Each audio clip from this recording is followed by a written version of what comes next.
नमस्कार, मी विशाल परदेशी. या बुलेटिनमध्ये आपलं सगळ्यांचं स्वागत. सुप्रभात. जाणून घेणार आहोत महत्त्वाच्या घडामोडी. अगदी झटपट सुरुवात करूयात. राज्यातल्या नागरिकांसाठी सर्वात महत्त्वाची बातमी देणे आपण सुरुवात करतोय. काल झालेल्या टास्क फोर्सच्या बैठकीनंतर आरोग्यमंत्री राजेश टोपे यांनी काही महत्त्वाच्या जिल्ह्यांची माहिती दिली, ज्यामध्ये 11 जिल्ह्यांमध्ये निर्बंध कायम राहणार आहेत, तर 25 जिल्ह्यांमधील निर्बंध शिथिल होण्याची शक्यता आहे.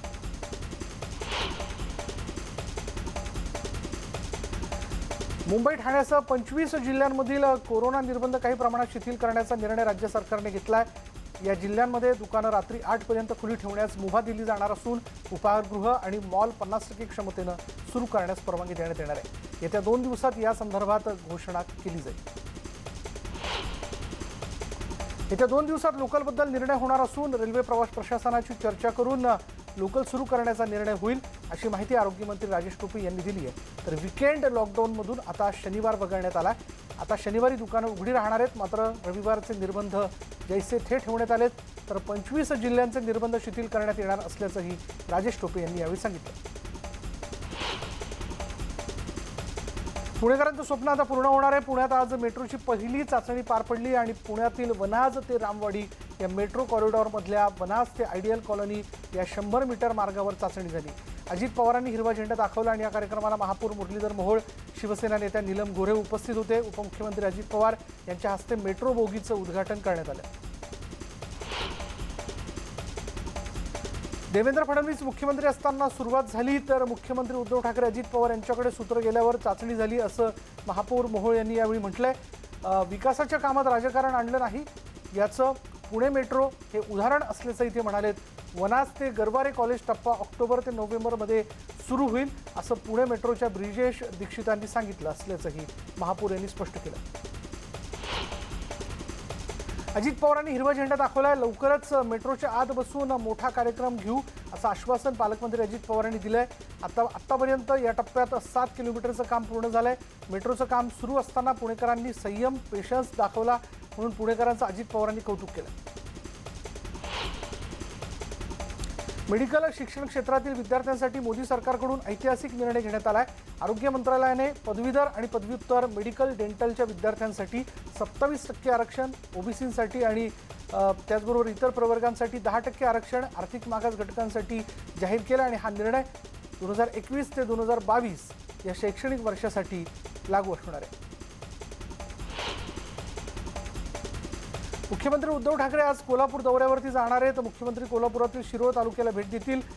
कोल्हापुरात ज्या भागाला पुराचा फटका बसला अशा नुकसानग्रस्त भागाची मुख्यमंत्री उद्धव ठाकरे पाहणी करणार आहेत.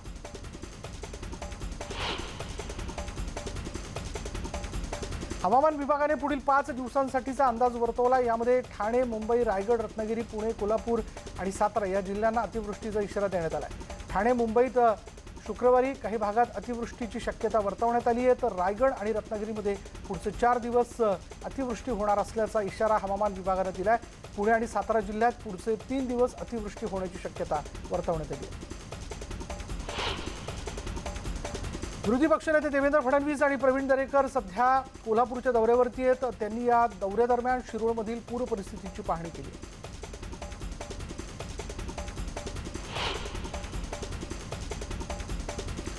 महापुरामुळे शेती आणि व्यापाऱ्यांचं मोठं नुकसान झालंय. याचबरोबर अनेक नदीकाठच्या वस्त्या आणि वस्त्या ज्या त्या पाण्याखाली गेलेल्या आहेत, अशा वस्त्यांचं पुनर्वसन करण्याची आवश्यकता आहे, असं मत विरोधी पक्षनेते देवेंद्र फडणवीस यांनी सांगलीत व्यक्त केलं. देवेंद्र फडणवीस यांनी सांगलीतील अनेक पूरबाधित भागाची पाहणी केली.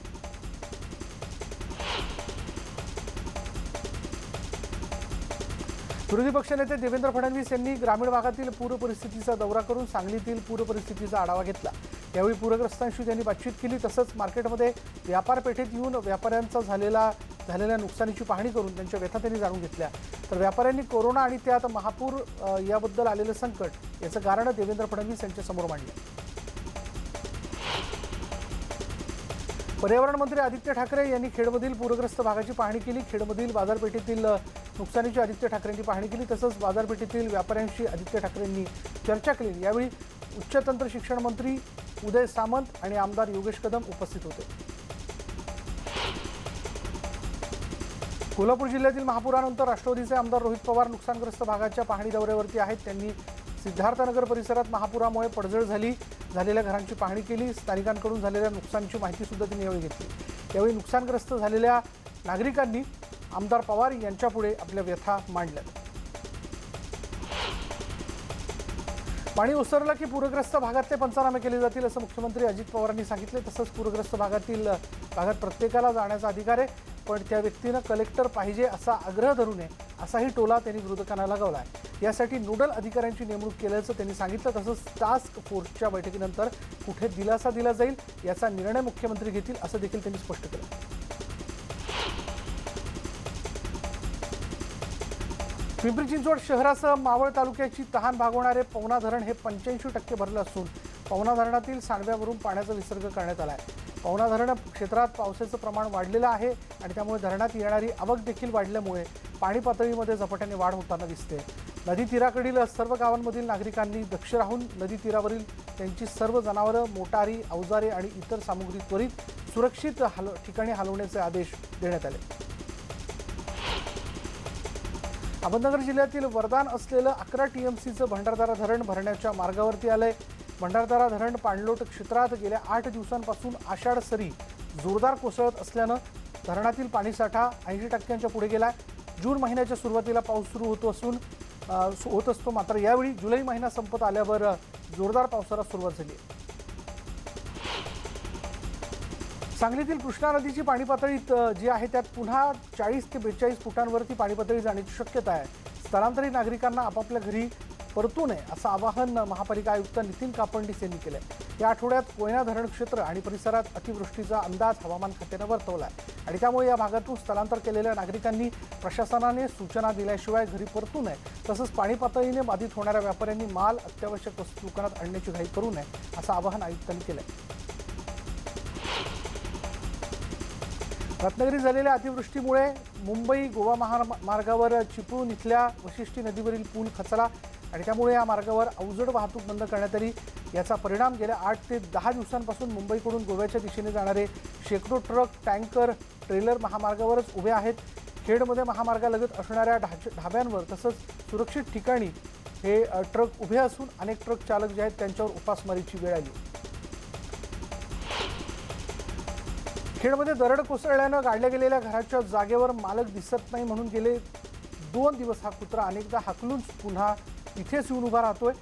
म्हणून या जवानाने चौकशी केली तर कळलं की तिथे जे काम करतायत तिथे त्याच मालकाचं घर होतं आणि ते घर आणि मालक दोन्ही गाडले गेले, पण या कुत्र्याला ते दिसत नाहीत म्हणून तो 2 दिवस झाले तिथं मालकाची वाट बघतोय।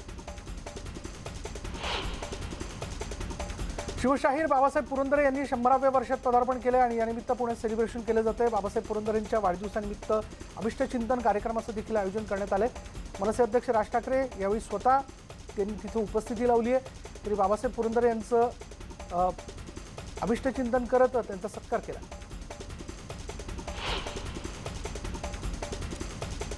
सर्वोच्च न्यायालयाने अनिल देशमुखांनी दाखल केलेल्या अर्जावर निर्णय देण्याची शक्यता आहे। अनिल देशमुख यांनी अंमलबजावणी संचालनालयाला त्यांच्यावर जबरदस्तीने कारवाई करण्यापासून रोखण्याकरता अर्ज दाखल केला होता। यापूर्वी देशमुख यांनी मुंबई उच्च न्यायालयात FIR रद्द करण्यासाठी अर्ज केला होता, परंतु त्याची याचिका फेटाळण्यात आली आणि त्यामुळे आज नेमका काय निर्णय याबद्दल होणार हे पाहणं महत्त्वाचं आहे।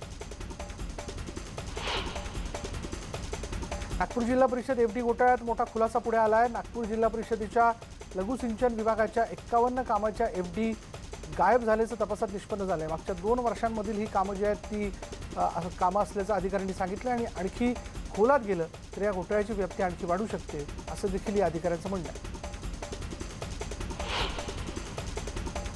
विरारमध्ये सशस्त्र हल्ला करत ICICI बँकेवर दरोडा पडलाय। विरार पूर्व स्टेशन परिसरातील ही घटना आहे। दरोडेखोरांच्या हल्ल्यात 2 महिला कर्मचारी गंभीर जखमी आहेत। सोना आणि पैशाची बॅग घेऊन फरार होत असताना एका दरोडेखोराला नागरिकांनी पकडून पोलिसांच्या ताब्यात दिलं।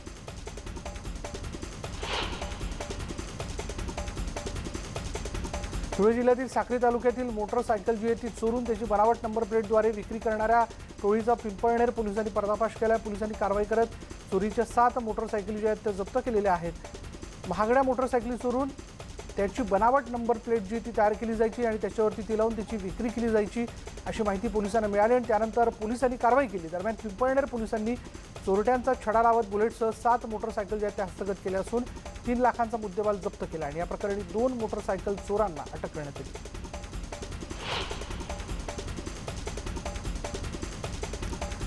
माओवाद्यांचा देशभरात शहीद सप्ताह सुरू आहे। माओवाद्यांच्या हिंसक कारवाया शहीद सप्ताहात जास्त होण्याची शक्यता असल्याने दंडकार आणण्यात विशेषतः 3 राज्याच्या सीमावर्ती भागात सतर्कता बाळगली जाते।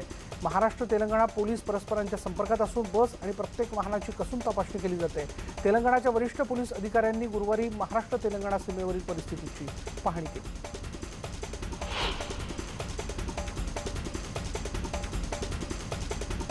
चंद्रपूर महापालिकेत आमसभेदरम्यान अभूतपूर्व गोंधळ बघायला मिळाला। काँग्रेस भाजप नगरसेवक एकमेकांना भिडले। मनपाच्या अंकेक्षण अहवालात 200 कोटींचा अहपार झाल्याचा ठपका ठेवण्यात आला आणि यासह अन्य विषयांवर सत्ताधारी भाजपला घेरण्याचा प्रयत्न काँग्रेसने केला। दोन्ही गटांमध्ये महापौरांच्या टेबलसमोर धक्काबुक्की झाली। 1 ऑगस्टला वरळी बीडीडी चाळ पुनर्विकास पायाभरणी समारंभ कार्यक्रम पार पडतोय अशी माहिती खुद्द गृहनिर्माण मंत्री जितेंद्र आव्हाड यांनी दिली आहे। आणि या कार्यक्रमाला मुख्यमंत्री उद्धव ठाकरे, राष्ट्रवादी काँग्रेसचे अध्यक्ष शरद पवार, महसूल मंत्री बाळासाहेब थोरात, पर्यावरण मंत्री आदित्य ठाकरे उपस्थित राहणार आहेत।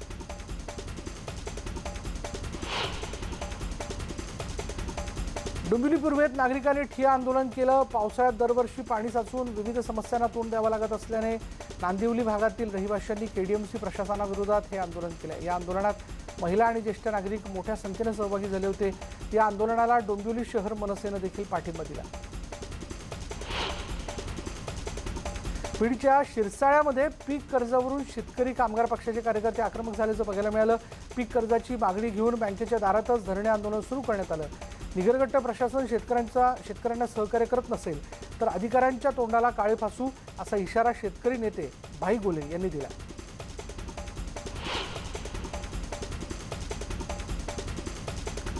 राज्यात कोरोना संकटाचा विळखा असताना सोलापुरात बार्शी विधानसभा मतदारसंघाचे आमदार राजेंद्र राऊत यांनी त्यांच्या दोन्ही मुलांचं मोठ्या धूमधडाक्यात आणि थाटामाटात लग्न केलं होतं आणि या प्रकरणी टीकेची झोड उठल्यानंतर पोलीस प्रशासन आक्रमक झालंय।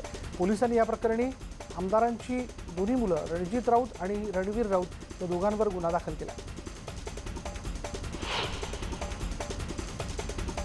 जे नागरिक आजारपणासह शारीरिक किंवा वैद्यकीय कारणांनी अंथरुणास खिळून आहेत अशा व्यक्तींचं कोविड-19 प्रतिबंधक लसीकरण करण्याची कार्यवाही मुंबईतील के पूर्व प्रभागापासून प्रायोगिक तत्वावर शुक्रवारपासून सुरू करण्यात आली आहे। त्यासाठी प्रोजेक्ट मुंबई या बिगर शासकीय सेवाभावी संस्थेचं देखील सहकार्य लाभणार आहे।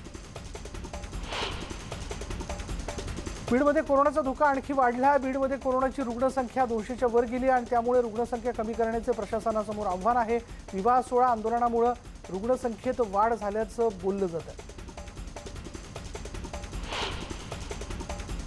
उस्मानाबाद जिल्ह्यात कोरोनाची रुग्णसंख्या वाढली आहे। कोरोना रुग्णांची संख्या 100 पार गेलेली आहे आणि सध्या 823 रुग्णांवरती उपचार सुरू आहेत। कोरोनाच्या पार्श्वभूमीवर बीड जिल्हा परिषदेमध्ये कर्मचाऱ्यांची बदली प्रक्रिया सुरू असून या प्रक्रियेसाठी मोठ्या प्रमाणात कर्मचारी गर्दी करताना दिसत आहेत। यात कोरोनाचे नियम पायदळीत उडवले जात आहेत आणि कर्मचाऱ्यांकडूनच हलगर्जीपणा केला जात असल्यामुळे कोरोनाचा धोका वाढण्याची शक्यता वर्तवली जाते। या बदली प्रक्रियेसाठी आलेले शिक्षक विना मास्क सोशल डिस्टन्सिंगचा नियम न पाळताना दिसत होते, त्यामुळे एकूणच कर्मचारीच नियम पायदळीत उडवत आहेत असं दिसून आलं। पुण्यात हॉटेल व्यावसायिकांमधील स्पर्धेचं भयान वास्तव समोर आलंय। आपला हॉटेल व्यवसाय चांगला व्हावा यासाठी चक्क शेजारील हॉटेल मालकाचा खून केल्याची घटना पुण्यात घडली आहे। पुणे सोलापूर महामार्गावर असलेल्या गारवा हॉटेलमध्ये अनेक ग्राहक येत असतात। 17 जुलैची रात्री हॉटेल मालक रामदास आखडे हे हॉटेलच्या बाहेर बसलेले असताना एका व्यक्तीने त्यांच्यावर तलवारीने वार करून त्यांची हत्या केली। या प्रकरणी पोलिसांनी 2 जणांना अटक केली आहे। यानंतर वेळ झाली का ब्रेक घेऊयात। पहा फक्त न्यूज 18 लोकमत।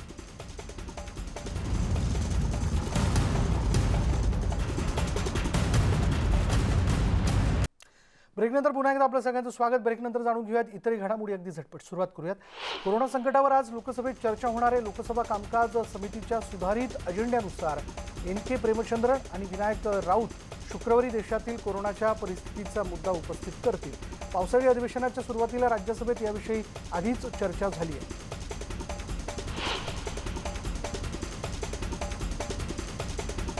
दक्षिणेकडील राज्यांमध्ये पुन्हा कोरोनाचा धोका वाढतोय। वाढती रुग्णसंख्या लक्षात घेता केंद्र सरकारने राज्यात 6 सदस्यीय टीम पाठवल्याची माहिती मिळते। केरळमध्ये दिवसभरात 22,000 नव्या कोरोनाग्रस्तांची नोंद झाली आहे। केरळमध्ये वाढता धोका लक्षात घेता राज्य सरकारने शनिवार रविवारी लॉकडाऊनचा निर्णय घेतलेला आहे. राष्ट्रवादी काँग्रेस पक्षाचे अध्यक्ष शरद पवार आणि केंद्रीय परिवहन मंत्री नितीन गडकरी यांची बैठक झाली आहे. शरद पवार यांच्या निवासस्थानी ही बैठक झाल्याची माहिती मिळते. पंतप्रधान नरेंद्र मोदी यांच्या सूचनेनुसार बैठक झाल्याची माहिती सूत्रांनी दिली आहे. संसदेतील गोंधळाच्या परिस्थितीवर मार्ग काढण्यासाठी बैठक झाल्याची माहिती मिळते. तसंच राज्यातील परिस्थितीवर चर्चा झाल्याची माहिती, मात्र चर्चेचा विषय जो आहे एकूणच तो गुलदस्त्यात असल्याचं कळतंय. पश्चिम बंगालच्या मुख्यमंत्री ममता बॅनर्जी यांनी केंद्रीय परिवहन मंत्री नितीन गडकरींची त्यांच्या निवासस्थानी जाऊन भेट घेतली. पश्चिम बंगालच्या निवडणुकीनंतर भारतीय जनता पक्ष आणि ममता बॅनर्जी दरम्यान कटुता निर्माण झाली आहे आणि त्यामुळे या बैठकीला विशेष महत्त्व होतं. हैदराबादमधील श्रीशैलम धरणाचे 10 दरवाजे उघडण्यात आले. तर कृष्णा नदीच्या पाणी पातळीत वाढ झाल्यामुळे कृष्णा नदी काठच्या परिसरातील गावांना सतर्कतेचा इशारा देण्यात आला. जम्मू काश्मीरमधील उधमपूरमध्ये तावी नदीला पूर आला आणि या पुराच्या पाण्यात अडकलेल्या तरुणीची SDRF कडून सुटका करण्यात आली. प्रसिद्ध गायिका आशा भोसले यांना महाराष्ट्र भूषण पुरस्कार जाहीर करण्यात आला. आशाताईंना हा पुरस्कार जाहीर झाल्यानंतर राज्य शासनाचा बहुमानच असल्याची भावना सांस्कृतिक कार्यमंत्री अमित देशमुख यांनी व्यक्त केली. भारतात सोन्याच्या मागणीमध्ये 19% वाढ झाली आहे. तर सोन्याच्या आयातीमध्ये देखील मोठ्या प्रमाणावरती वाढ झाली आहे. 120 टन सोनं आयात करण्यात आलंय. एप्रिल ते जून या 3 महिन्यात साधारण 76.1 टन इतकी सोन्याची मागणी वाढली आहे. जागतिक सुवर्ण परिषदेनं या संदर्भात आकडेवारी जाहीर केली. टोकियो ऑलिम्पिकमधून भारतासाठी खुशखबर अशी आहे की जागतिक क्रमवारीत पहिल्या स्थानावर असणाऱ्या दीपिका कुमारीने जबरदस्त कामगिरी करत उपांत्यपूर्व फेरीमध्ये धडक दिली. दीपिका कुमारीने रशियाच्या सेनिया पेरोवाचा पराभव करत उपांत्यपूर्व फेरी गाठली आणि दीपिकाने हा सामना 6-5 जिंकला. दीपिका कुमारीला आज उपांत्य फेरीचा सामना खेळावा लागणार आहे. दीपिका कुमारीसोबत अतुल दासनेही उपांत्यपूर्व फेरी जी आहे ती गाठली.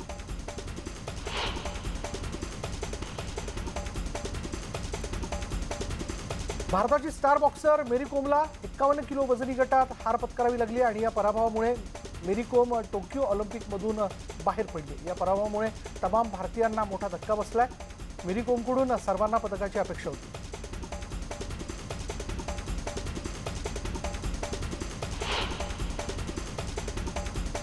भारतीय बॅट्समननं केलेल्या खराब कामगिरीमुळे तिसऱ्या T20 सामन्यात टीम इंडियाचा 7 विकेट्सने पराभव झाला. टीम इंडियानं पहिल्यांदा बॅटिंग करत 20 ओव्हरमध्ये 8 आऊट 81 रन केले होते. श्रीलंकेनं हे आव्हान 3 विकेट्सच्या मोबदल्यात पूर्ण केलं आणि या विजयाबरोबरच श्रीलंकेनं 3 सामन्यांची T20 मालिका 2-1 जिंकली आहे. मलायका अरोरा आता पुन्हा एकदा एका शोमध्ये परीक्षक म्हणून दिसून येणार आहे. मलायका अरोराने याचा एक व्हिडिओ जो आहे तिच्या सोशल मीडिया अकाउंटवर शेअर केला. या व्हिडिओमध्ये तिचा स्टनिंग आणि ग्लॅमरस लुक पाहून फॅन्स घायल झाले. मलायकाचा हा व्हिडिओ सध्या सोशल मीडियावर प्रचंड व्हायरल होतोय.